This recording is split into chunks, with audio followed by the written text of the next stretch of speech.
as we said, the Masters is this week, starts on Thursday. You've been doing the betcasts with ESPN for golf. How do you think about golf from the analyzing the sport from a betting point of Yeah. view? So I don't bet on football. And the reason I don't is because I bet every single golf tournament I can. And I know how mad I get at Xander Schauffele when he misses a 9 footer that costs me money. Okay. There he goes from T8 to T12, right? And I just couldn't imagine that being Bobby Wagner missing a tackle and costing me, an NFC East futures bet. And then a week later, Bobby Wagner's on my show and I'm just shooting daggers at him and saying, "What the hell was that, Bobby?" Like I just know it, right? So I there's a separation of church and state for me. With golf, But what's what's funny about interesting about that is it's not a moral separation. It is a emotional, personal emotional, separation.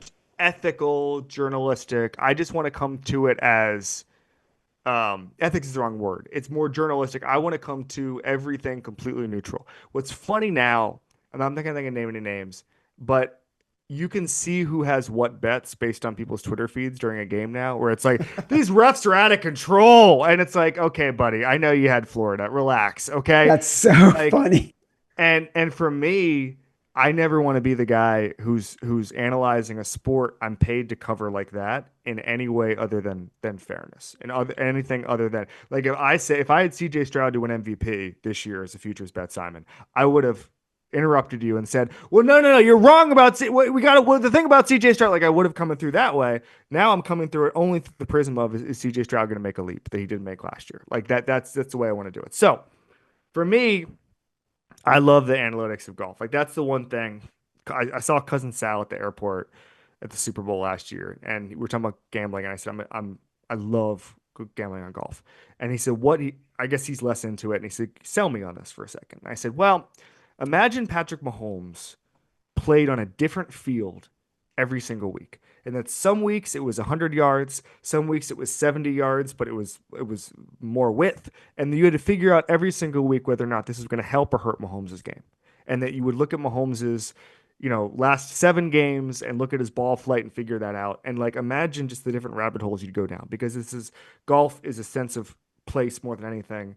And you get to understand this stuff. And Augusta is the heightened version of all of this because it's the same stuff every year with a few changes. I guess the hurricane changed some of the tree layouts or whatever, but it's ball strikers. And if you guys gamble on golf, take ball strikers and figure the rest out later. That's a pretty reliable way to get a bunch of top tens and top 20s to hit. It's course history that matters a lot.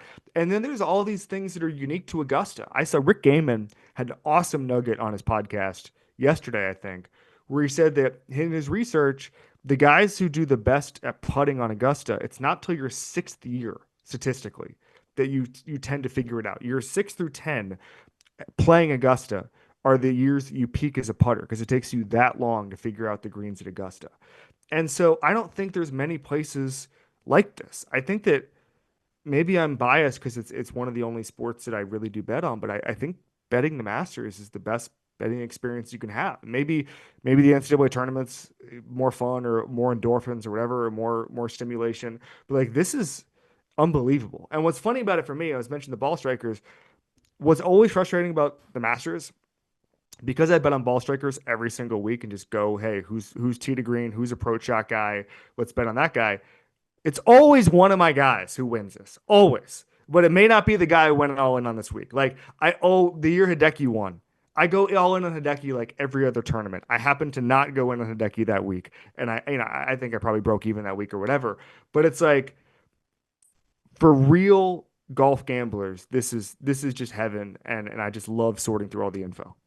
So who are I want to go through Yeah, your high end, your mid tiers, but before yeah, we get to start with your high end, like top of yeah. the leaderboard, top of the odds. Yeah, so I don't know what to do with the live guys, to be completely honest with you. People keep telling me there are, Lord help us, there are people saying Sergio Garcia is live here. And I don't know what the hell. I don't know what are we doing? What are we doing on live? I don't know. Rom, people are talking about Cam Smith as someone. But for me, the two guys at the top of my card, Rory McIlroy, obviously, plus 600 to win, minus 140 to be a top 10. I'll figure that out. And then Justin Thomas. He's 22 to 1 to win. For me, the Justin Thomas thing is simple. Top 15 in tee to green. So tee to green, strokes gained, which is basically just how well you hit the ball until you get to the green. That in the last 36 rounds, he's in the top 15. Birdie or better percentage, he's number one. Par five. So if you guys know anything about Augusta, par five, the whole rule, the rule of thumb is you just let the par fours happen, let the par threes happen. You get really aggressive on par fives, really aggressive. Well, guess what? Justin Thomas is number one over the past 36 rounds in par five strokes gained. Number 8 in eagles. Around the green, 12th, and then three-putt avoidance, which is important this week. He's in the top 10. So for me, I'm betting Rory because I think he's an amazing ball striker, and I just think, frankly, I know this is not great gambling terminology. I think he's due. I think he's better. A couple of the golf analysts were saying he's getting better at course management. He's hitting softer shots. He's always gone full send, and he's always hit it as hard as he could. Like when we're out on the, like I do this every year. I'm like, you know what? This is the year I'm just gonna start grooving 9 irons. I'm gonna club up and just manage the course. And then I get out there and I'm like, what if I hit my driver 270? What I'm just gonna, that's all I care about. And then you end up shooting 89 instead of 80 because of it, right? And Rory, it sounds like the past couple weeks, couple months, has gotten a little better at actually following that advice and having the softer shots. But to me, it's Thomas and it's Rory. At this point, guys, I don't have really any top live guys on my card. I'm kind of gonna miss it with Rahm and Koepka because I've got the data, I've got the strokes gain data, and there's evidence that suggests I'm wrong here. I just think playing on live is just a different deal, and I don't know. And we've seen obviously Bryson win last year. It's just hard for me to quantify that and say I'm going to go all in on these guys in the way that is necessary to win at the Masters.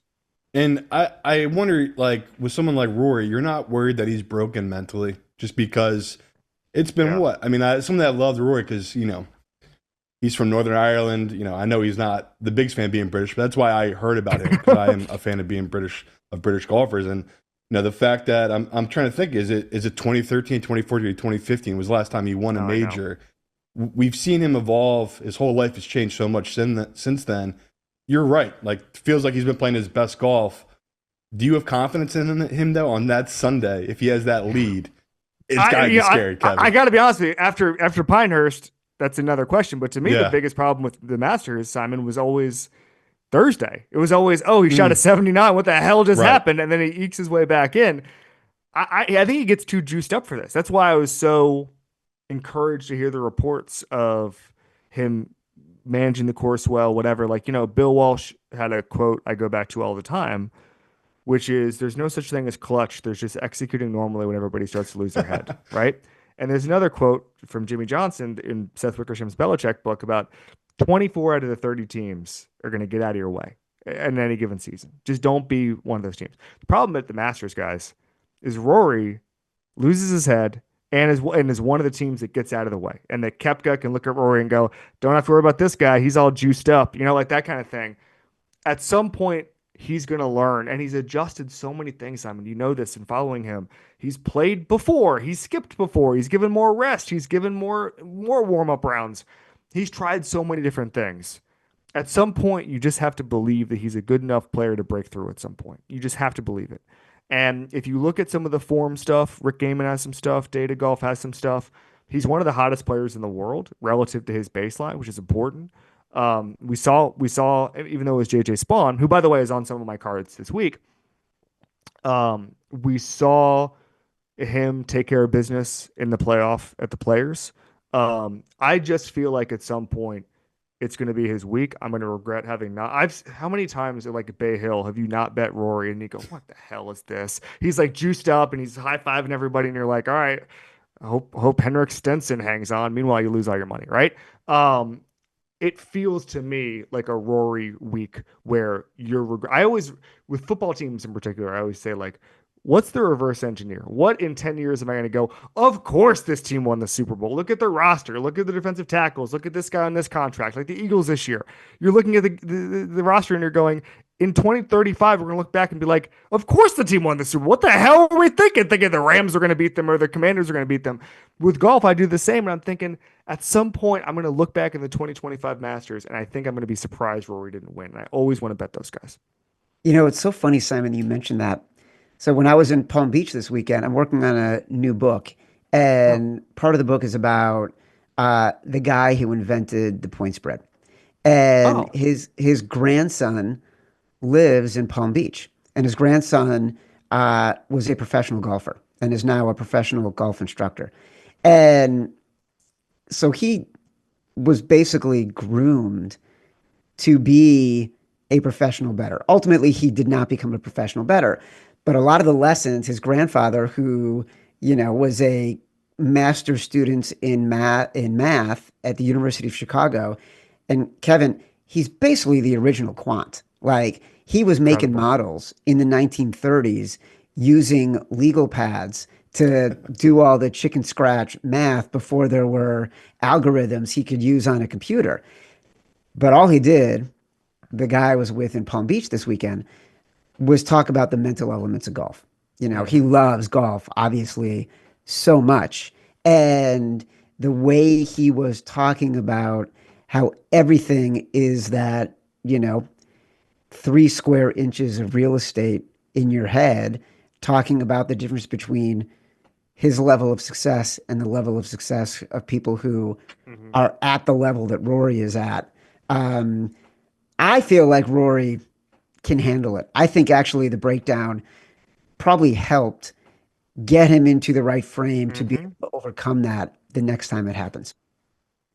I completely agree with you. I think that resilience can be learned. I think that I mean the mental part of it is what it is. I view so many of these guys, and I said this a million times before, but I view it like AFC quarterbacks, where I actually said it to Brandon Bean the other day, in the reverse. But if you look at Joe Burrow, Josh Allen, Lamar Jackson, Patrick Mahomes, they should win the Super Bowl every year. Every year. They should win the Super Bowl every year. And they don't because of a little tiny thing. Hey, we don't, this wide receiver two got hurt. This left tackle got hurt. The defense wasn't good enough, whatever. There are 15 guys who strike the ball well enough to win every single week on tour. John Rahm should win every single major. And like, not to be like the Giannis LeBron thing. John Rahm would win 50 majors if he was born in 1950, right? That's just kind of the way it goes. And so for me, the mental part of it is the entire thing. And I think Rory Simon might be getting better at that. I know those are famous last words. I know we probably, if you listen back to whatever your guest was on April 8th last year, was probably saying the same thing. But like at some point, he's too good not to break through. Do you have any mid-tier Yeah. long shots that you're looking at? Well, so Shane Lowry staying on the Rory thing. Just always going to ball strike in the way that is just incredibly impressive. And let's see, seventh in tee to green, eighth in three putt avoidance, top 30 in par fives, top 10 in eagles, 22nd around the green. So Lowry's always going to be my card. And then if I had to give a longer shot in this mid tier, I'm going to go Sepp Straka, who I actually heard Pat Mayo just shouted him out and is on the Straka train. Top five in tee to green, birdie or better, top three, par five, top two. Like Straka is the kind of guy that is if I had to guess, he might be built for this. He might be built for this. And obviously, I don't think he has a ton. He was 16th in the Masters last year. Looking at it now, like I would not be surprised for the Seb Straka top five, and I'm going to bet that. Shane Lowry 35 to 1, Straka 60 to 1. Yeah. Last question for you. If you had to give us, I know you don't bet on football. If you had to give us a Masters champion, Super Bowl champion Okay. parlay, Good. Yes. give it to us. Um. All right. Jeez. I'm pretty sure. I'm pretty sure Justin Thomas is going to win. I know we spent the time on Rory, but I'm pretty sure Justin Thomas is going to win. Okay. That's my number one. Pretty guy. sure. I'm Yeah. pretty sure. I'm pretty sure. You can take that to the bank. I'm gonna go Thomas and the Ravens. I they're am pretty very. sure. Go ahead, I'm. Simon. Go ahead. What do you think, Simon? No, every year we got a believer, Chad. Ravens believer. I love it. I know, right? Every They year just the got so Ravens are. much better as the season went along last year. I know what happened in the playoffs, but like they had a new DC. I believe in Lamar in a way that maybe a lot of people don't. I'm going JT and the Baltimore Ravens. Every year the Ravens are an auto future bet. Simon, I'm pretty Yeah. sure the first time Kevin said Justin Thomas at 22-1, I saw you put your head down, and I feel like you were Betting betting it. Yep. Justin Thomas as You he know said me that. well, Chad. You know me well. And I do want to say to our listeners, if you're like not feeling it right, the Northeast, it's cold right now. It's a little shitty out, Chad. I know you're going through the same thing. Yeah. If you're not in the Masters mode, throw on Tiger 2019 on YouTube. It's like a 40-minute cut up, somewhere an hour long. It will literally put you right back into the Masters mood. Like I watched it 2 days ago. I'm going to literally watch it again as we get off this call because it's the best. So we just talked about the mental side of the game. I miss the Tiger Red so much, but it just it puts you in the right headset of the Masters, the elegance, the weather. Like I think this weekend's gonna be perfect in the 70s, maybe a little rain on Friday, but it's the best. The Masters really is the best golf tournament. Have you been, Chad? I've never been, and it's funny the wedding I was at this weekend. A lot of people were going from Miami. They were sticking around and then just going to Augusta. What a And life. I know it's one of the two events I've never been to that I'm dying to go to, Masters and Wimbledon, and it just kills me that I've never been. I'll tell a 3-second story. I don't care about Wimbledon. I care about the Masters deeply. And I just this time of year it's hard for me to go. But when I was at the Ringer, my last contract at the Ringer, I had said, "Hey, can I do the golf majors?" And they said, "Sure, that sounds good." And so I was going to apply to a Masters thing, and then my mom was getting honored by her college that Friday, and I couldn't miss the mom thing. And my mom doesn't understand golf at all. And so I didn't apply. And then I was explaining to my mom, I was like, hey, I'm going to go to your event and I'm not going to go to the Masters. She says, why don't you just call the Masters? She's a sports fan, but she didn't get the Masters. She goes, just call the Masters and tell them you can be there Sunday. And I go, that sounds like a lifetime ban, Mom. That sounds like I don't think you know who we're dealing with exactly. Hey guys, sorry I have a thing. Can I just leave me a ticket like Sunday morning? I'll be there. I'll see you guys. And I was like, I'm gonna go ahead and not call the Masters and tell them I'll be there Sunday, Mom. Moms are the best. It's like I just optimism. Just a lot of optimism. I was talking to my mom last night I was just catching up with her. I hadn't spoken to her in the week, and I just landed back in Connecticut, and she's like, "Oh, how was the wedding? How was your day with your guy and all that kind of stuff?" I'm like, "It's great." Then she says to me, "Hey, listen, in my book club, there's a woman, her brother-in-law, he worked at ESPN for a long time. You think you know him?" I'm like, "What's his name?" She goes, "I'm not quite sure of his name. It sounds like Kimmel, but it's not." I'm like, "Well, is it Jimmy Kimmel?" She goes, "No, it's not Jimmy Kimmel." But then she's explaining it to me, and I'm like, "Well, how old is the guy?" She goes, "He's about my age, so he's 77." I'm like, "Mom, I'm not going to know the guy. Like, I'm old, and he's 25 years older than me, and I don't even know when he was there, what he did, where he worked, and you don't know his name." But then she keeps trying to explain it, and finally I said to her, "Ma, I don't know why we're still talking about this. I'm not going to know the guy." And she goes, "I get it. Okay. I'm sorry, honey." Unfortunately, that is right when my 18-year-old walked into the room, and then he laughed and walked out. And when I walked into the living room where he was sitting with my wife, they were both talking about how much I couldn't stand talking to my mom. And it's like the exact opposite behavior, what I'm trying to model for my kids. So when we are old, our kids don't roll their eyes every time we call them and not want to talk to us. And all I did was walk into it because my mom, trying to be lovely and trying to be kind and just trying to say, "Oh my God, isn't it cool? You worked at ESPN and this guy worked at ESPN and you might know him and this woman's in my book club." Instead, I acted like a dick and now I feel bad. Wow. Now you have to have lunch with this guy, this 77-year-old. I got to find him. Nice.